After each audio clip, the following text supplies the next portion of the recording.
9 अप्रैल से चैत्र नवरात्रि का आरंभ हो गया है।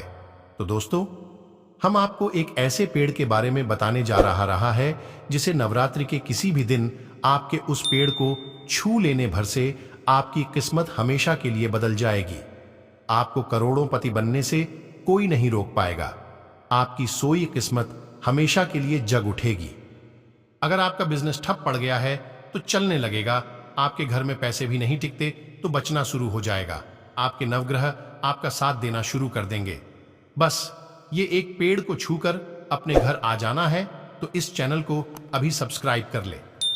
दुर्गा माता आपसे हाथ जोड़कर निवेदन है कि आपके इस वीडियो को जो भी लाइक और चैनल को सब्सक्राइब करें, उसके जीवन में कभी दुख दर्द मत आने देना। दोस्तों, हमारे हिंदू धर्म में देवी माता रानी के अनेक स्वरूप कह गए हैं, जिसमें वृक्षों को भी मां देवी के स्वरूप कहा जाता है। तो आज मैं आप लोगों को ऐसे वृक्षों के बारे में बताऊंगा जिनको नवरात्रि में छून बेहद शुभकारी बताया गया है। नवरात्रि में इनको छूने से शत्रु दोष, कर्ज दोष, गरीबी दोष सब समाप्त होते हैं। उसके जीवन में कभी दुख दर्द मत आने देना। दोस्तों, हमारे हिंदू धर्म में देवी माता रानी के अनेक स्वरूप कह गए हैं, जिसमें वृक्षों को भी मां देवी के स्वरूप कहा जाता है। तो आज मैं आप लोगों को ऐसे वृक्षों के बारे में बताऊंगा जिनको नवरात्रि में छूने बेहद शुभकारी बताया गया है। नवरात्रि में इनको छूने से शत्रु दोष, कर्ज दोष, गरीबी दोष सब समाप्त होते हैं। नवरात्रि के पावन पर्व चल रहे हैं। नवरात्रि के पावन पर्व में कुछ ऐसे वृक्ष है जो कि देव वृक्ष कह गए, देवी वृक्ष कह गए हैं। यह देवी के स्वरूप होते हैं, माता काली के स्वरूप होते हैं। और हमारे धर्म में पेड़ पौधे को देवी देवता मान करके हम इनकी पूजा करते हैं और हमें पूजा भी जरूर करनी चाहिए।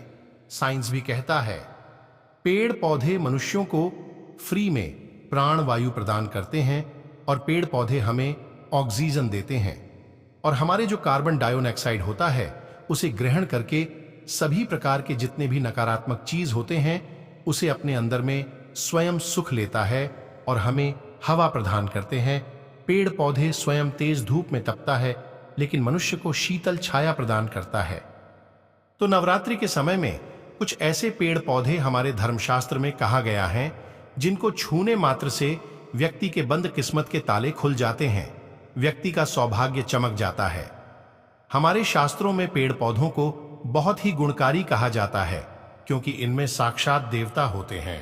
अनेक बीमारी का उपचार पेड़ पौधों में ही छुपा है, जड़ी बूटी में ही छुपा है। और भगवान श्री कृष्ण ने गीता में स्वयं कहा है कि वृक्षों में मैं पीपल का वृक्ष को वृक्षों का राजा कहा जाता है। इसीलिए कृष्ण भगवान ने कहा पत्ता पत्ता मैं ही हूं, क्योंकि पीपल वृक्ष में ज्यादा शक्ति होती है। पीपल वृक्ष सर्वशक्तिमान होता है, पूजा पाठ में अत्यधिक इसका महत्व होता है। दोस्तों, इसीलिए भगवान श्री कृष्ण ने गीता में स्वयं कहा है कि मैं वृक्षों में पीपल का वृक्ष हूं। तो चलिए आज मैं आप लोगों को नवरात्रि के समय में छुए जाने वाले वृक्ष के बारे में बताऊंगा। तो जय माता दी अवश्य लिख दीजिए कमेंट में। दोस्तों, हमारे धर्मशास्त्र में अनेक ऐसे वृक्ष हैं जो कल्याणकारी होते हैं, मंगलकारी होते हैं। अगर इस वृक्ष को छू लेते हैं तो आपकी सभी प्रकार की परेशानी है, सभी प्रकार के कष्ट है, यह सब समाप्त हो जाते हैं। खास करके नवरात्रि के समय में इसका असर कई लाख गुना होता है। नवरात्रि के समय को शक्ति का पर्व कहा जाता है। शक्ति पर्व क्यों कहा जाता है? क्योंकि इस समय अजीत जो वस्तु होती है वह भी चेतना युक्त हो जाती है।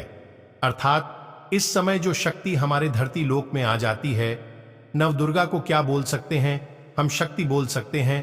तो माता रानी इस धरा पर आती है, इस पृथ्वी लोक पर आती है। तो जितने भी पेड़ पौधे हैं, जीव जंतु है, चल अचल सभी प्रकार के जो वस्तु है, यह सब में पुराना जाते हैं ना, सब में शक्ति निहित हो जाती है, जागृत हो जाती है। तो इस समय कोई भी पेड़ पौधे को जाकर के छूते हैं। खास करके देवी स्वरूप कह गए जो पेड़ पौधे होते हैं, जाकर के आप इसे छू करके आते हैं तो आपकी परेशानी है, दुख है, तकलीफ है, कष्ट है, रोग है, बीमारी है, जीवन में चल रही बहुत बड़ी समस्या है, सब समस्या समाप्त हो जाती है। काल सर्प दोष, मंगल दोष, शनि दोष, राहु दोष, तत्काल अपना असर दिखाती है और सब दोष खत्म हो जाते हैं। दोस्तों, आज मैं पौधों के बारे में बताऊंगा और यह तीनों पौधे देव वृक्ष कहे जाते हैं। वीडियो को ध्यान से देखना। अगर आज की वीडियो मिस कर दी तो फिर सारी जिंदगी आपको पछताना पड़ेगा, क्योंकि नवरात्रि ही एक ऐसा पर्व होता है, एक ऐसा समय होता है, केवल 9 दिनों के भीतर मैं आपको लंबी पूजा पाठ करने की जरूरत नहीं पड़ती। केवल 9 दिनों के भीतर में ही आप अपनी समस्या को, आप अपनी गरीबी को स्वयं अपनी आंखों से समाप्त होते हुए देख सकते हैं।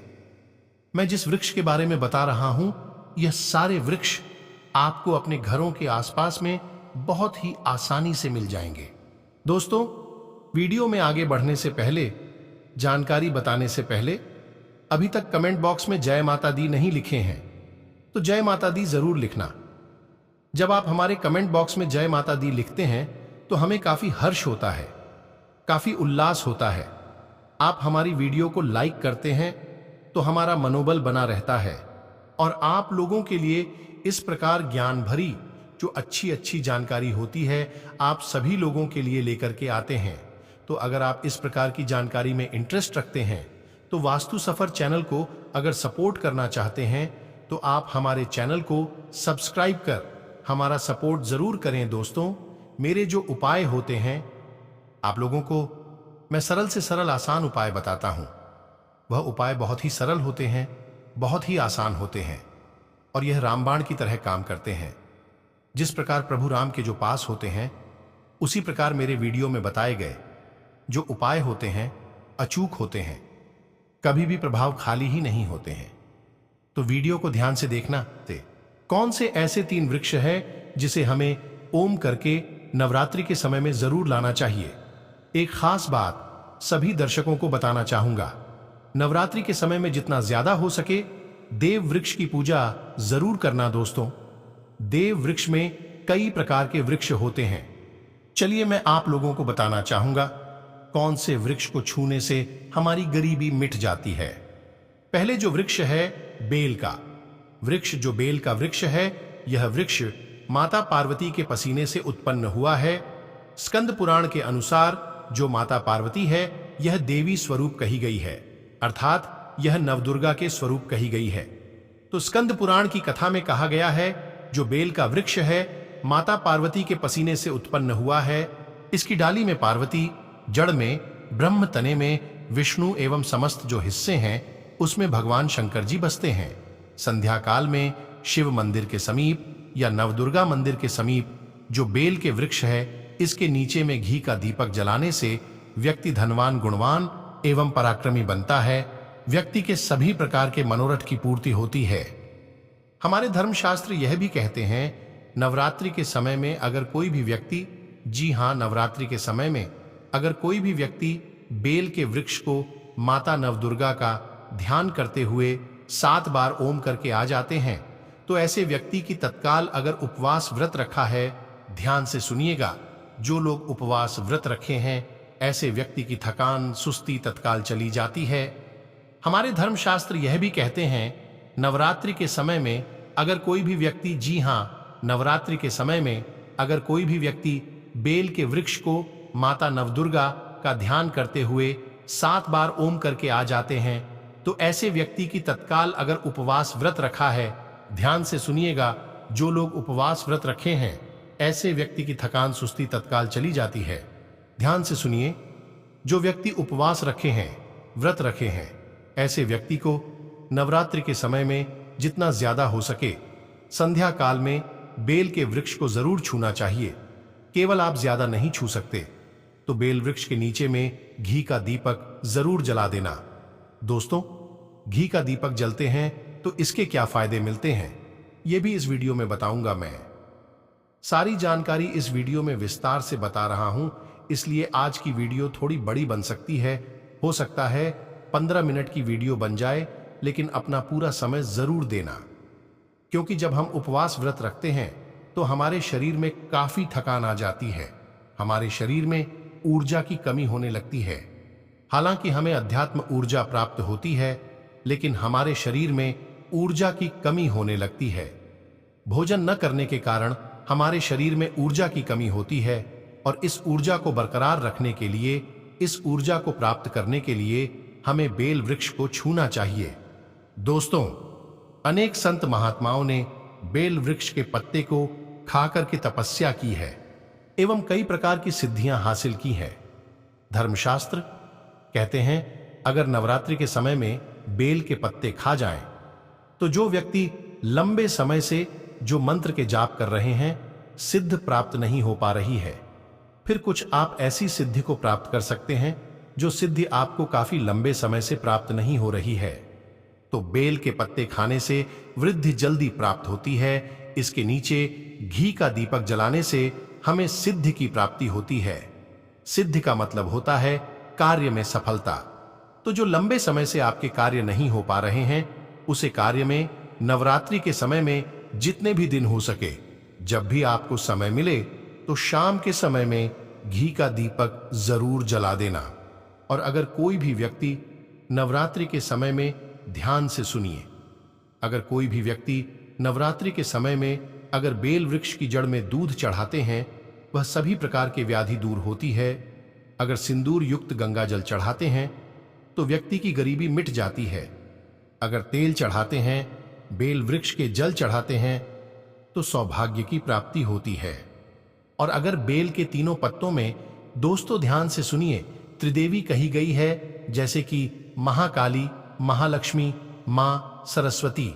तो अगर बेल के जो 3 पत्ते हैं महालक्ष्मी, महाकाली, महासरस्वती के स्वरूप कह गए हैं, तो बेल के अगर तीनों पत्तों में ओम, दूसरे पत्ते में हरिओम चढ़ाना होता है, सिंदूर से लिख करके चढ़ाया जाए, तो तत्काल इस समय मनोकामना की पूर्ति होती है, कार्य में सफलता मिलती है। कोई लंबे समय से आपकी मनोकामना हो, आप चाहते हैं वह मनोकामना पूर्ण हो जाए, तो यह उपाय अवश्य करिएगा। दोस्तों, इसकी जद में ध्यान से सुनिए। नवरात्रि के समय में इसकी जन्म में अगर तांबे की कोई भी रिंग होती है, जिसे हम एक प्रकार के तांबे की जो धातु है, यह मंगल से जुड़ी हुई होती है, तो अगर नवरात्रि के समय में इसकी जड़ में तांबे की जो रिंग होती है, अंगूठी होती है, अगर आप 4 अंगुल खंड करके दबा करके आ जाते हैं, नवरात्रि भर इस दबे रहने देना है। इसके बाद अगर आप पहन लेते हैं तो वह जागृत हो जाती है, क्योंकि जो बेल के वृक्ष है स्वयं जागृत कह गए हैं। और नवरात्रि के समय में इसकी जो आगरी होती है, इसकी जो ऊर्जा होती है, अत्यधिक बढ़ जाती है। फिर अगर आप इस प्रकार की अंगूठी को पहनते हैं तो कभी भी आपको रक्त संबंधी समस्या नहीं आती, श्रेणी का दोष नहीं सत्ता, राहु की भी नहीं सताती, और नव दुर्गा की कृपा से सदैव आप सुरक्षित रहते हैं। ऐसे व्यक्ति की कभी भी अकाल मृत्यु नहीं होती। दोस्तों, मैं दूसरे पौधे के बारे में जो बता रहा हूं, वह पौधा भी जान लीजिए। मैं जो दूसरे पौधे के बारे में बता रहा हूं, यह शमी का वृक्ष है। शमी के वृक्ष को जगदम्बा के स्वरूप कहा गया है। जो शमी के वृक्ष हैं, यह स्वयं जगदम्बा के स्वरूप है। इस पर स्वयं मां जगदम्बा स्वयं साक्षात विराजमान रहती है। और कोई भी व्यक्ति अगर संध्या काल में, नवरात्रि के समय में इसके नीचे में धूप दीप जलाता है, धुआं दिखाता है, तो उनकी सभी प्रकार की परेशानी दूर होती है।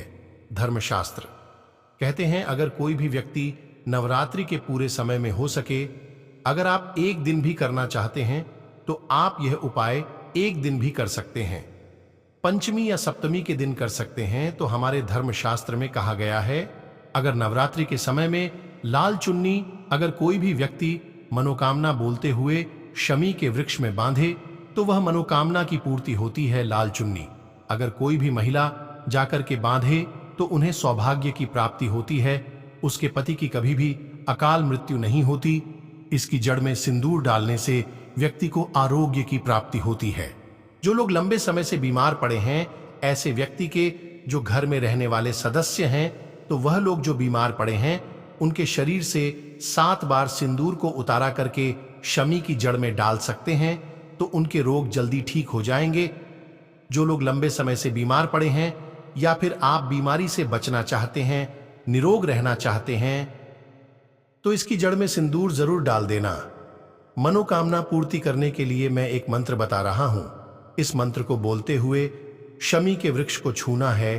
तत्काल नवरात्र के समय में इसका रिजल्ट देखना। जैसे ही नवरात्रि समाप्त होगा, आपकी जो मनोकामना है उसकी पूर्ति हो जाएगी, आपकी जो दरिद्र है दूर हो जाएगी। तो मंत्र कौन सा है? तो आपको बोलना है ओम नमः शिवाय। मंत्र आपको बोलना है, यह मंत्र बोलते शमी के वृक्ष को छूना है, आपकी सभी प्रकार की मनोरथ की पूर्ति होगी, आपकी जो दरिद्रता समाप्त हो जाएगी। आप चाहते हो तो नवरात्रि के समय में मौली धागे भी शमी के वृक्ष पर चढ़ा सकते हो। अधिकतर लोग मौली धागे बांधते हैं। मौली धागे बांधने से माता रानी आपसे प्रसन्न हो जाती है और माता रानी आजीवन आपका साथ देती है, आपकी हर कदम में मार्गदर्शन कराती है।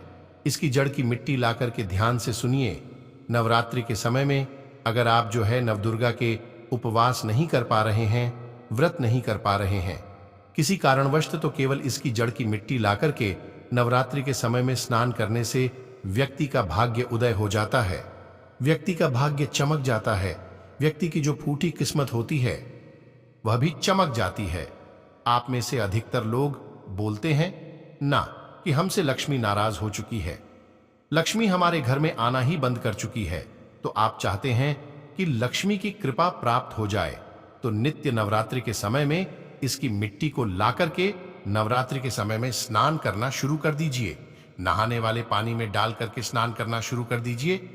आपके शरीर से दोष दूर हो जाएंगे, आपके शरीर से किसी भी प्रकार की पीड़ा है, सकारात्मक शक्ति आपके शरीर में प्रवेश कर गई है, वह भी समाप्त हो जाएगी। दोस्तों, तीसरे क्रम में मैं जिस वृक्ष के बारे में बता रहा हूं मित्रों, इस वृक्ष को देव वृक्ष कहा जाता है। जो तीसरा वृक्ष है वह है परिजात का वृक्ष है। यह वृक्ष समुद्र मंथन से उत्पन्न हुआ था और यह देवराज इंद्र के नंदन वन में स्थापित किया गया था। पारिजात वृक्ष भगवान कृष्ण ने मानव जन कल्याण के लिए धरती लोक पर लाए थे। जो पारिजात का वृक्ष है, इसमें भी लक्ष्मी का स्वरूप कहा गया है, क्योंकि माता लक्ष्मी भी समुद्र से उत्पन्न हुई है और परजाट के वृक्ष भी समुद्र से उत्पन्न हुआ। इस नाते यह माता लक्ष्मी की बहन कही जाती है।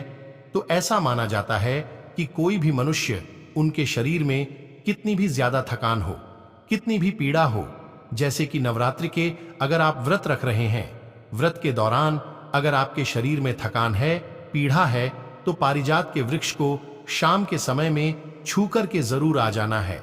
आप चाहते हो तो नवरात्रि के किसी भी टाइम में आपको टाइम मिले, उसे समय में जाकर के इसके वृक्ष को छू सकते हैं। इसके वृक्ष को छूते ही तत्काल शरीर से पीड़ा है, जो थकान है, सस्ती है, कमजोरी है, वह समाप्त हो जाती है। इस वृक्ष के नीचे में अगर नवरात्रि के समय में घी का दीपक जलाया जाए, चुटकी भर सिंदूर अगर इसकी जड़ में डाला जाए, तो सभी प्रकार की मनोकामना की पूर्ति होती है। लेकिन आपको प्रार्थना जरूर करनी है कि है पारिजात वृक्ष, आप देवी स्वरूप कह जाती हैं, आप हमारे सभी प्रकार की पीड़ा को दूर करें। ग्रह दोष है, पितृदोष है, लक्ष्मी दोष है, इसे आप समाप्त करें। लक्ष्मी स्वयं आपकी बहन है, माता लक्ष्मी का हमारे जीवन में प्रवेश कर जाएं। इस प्रकार का आप हमें आशीर्वाद प्रदान करें। इस प्रकार से आप इनसे जो है मनोकामना बोल सकते हैं, मनोरथ बोल सकते हैं। यह लक्ष्मी की बहन कही गई है क्योंकि समुद्र मंथन से यह उत्पन्न हुआ है। तो अगर आप भी जल्द धनवान बनना चाहते हैं, आपके जीवन में कोई कामना है, कोई कामना अधूरी रह गई है, तो हमने 3 वृक्ष के बारे में बताया है। इन 3 वृक्ष को नवरात्रि के समय में छूना शुरू कर सकते हैं। और अगर कोई व्यक्ति यह तीनों वृक्ष को छू लेते हैं, ध्यान से सुनिए, अगर तीनों वृक्ष को छू लेते हैं तो ऐसे व्यक्ति के कार्य सफल होने से, ऐसे व्यक्ति की मनोकामना पूर्ण होने से दुनिया की कोई भी शक्ति नहीं रोक पाएंगे। मनोकामना पूर्ति करने के लिए, कार्य में प्रगति प्राप्त करने के लिए, अपनी किस्मत को चमकाने के लिए, सोए हुए भाग्य को जागृत करने के लिए नवरात्रि में यह उपाय जरूर करिएगा। दोस्तों, यह उपाय सोने पर सुहागा होगा या आपकी जिंदगी को संवार देंगे, आपकी जिंदगी में चल रही परेशानी को दूर कर देंगे।